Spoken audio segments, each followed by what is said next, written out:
getting ripped for a very good cause. Jari, tell me a little bit about how you married fitness and philanthropy.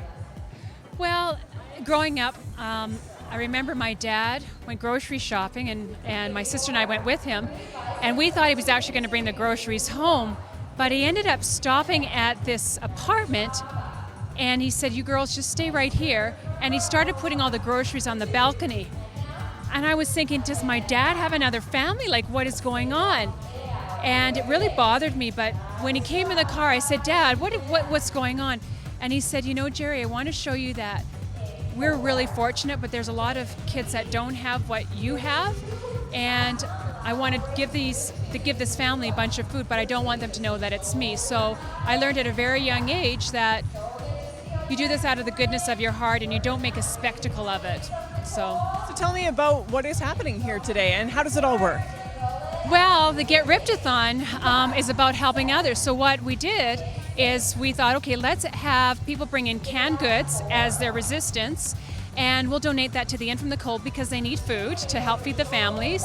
And then we encourage people to collect pledges, and we offer prizes so that we can donate that money to the Inn so they have that financial support as well.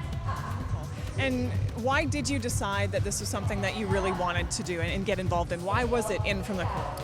Because I feel so blessed in so many ways. People believed in me. I had a hard time in the beginning, and it was the encouragement that the participants showed me and the emails that I get. And I've always said, I always have that spiritual belief, because at the end of the day, God doesn't say how much money do you have or what kind of house do you live in or how many friends you have. It's like, what did you do for me on this earth?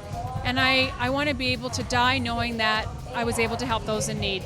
And there's a lot of people here today having a great time. Tell me about the energy and how do you feel about all this love being sent out to you? I know it's an emotional time because in a way we're saying goodbye for 10 months while the Talisman Center is being renovated. So you kind of go through those highs and you go through those lows, but it's all good because, you know, Ripped has not only been about the results that people have gotten, but the friendships that we've made. I mean, there were people that were going through depression, divorce, and getting to know one another and say, come on, you can do this, and you just feel like a different person when you get that workout done. Speaking of workout, maybe can you give us a tip on how to be healthier, how to be more fit? What can you tell us that maybe we can introduce into our everyday lives? It's really important to take baby steps and really do what you can do, and not to compete with the Joneses. But again, maybe start off with soup cans, because that's one of the reasons why I thought let's use soup cans, because there's a lot of beginner people that have never used weights before, and soup cans is a great way for them to start.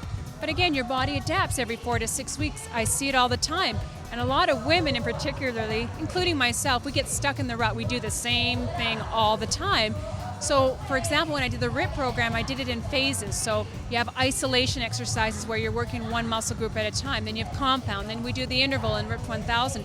You always want to change it every 4 to 6 weeks. Otherwise, you're not going to see any results. Well, I think we better get back to working out here. Let's get back to working out. All right, Tish Bell from the Ripped-A-Thon at the Talisman Center.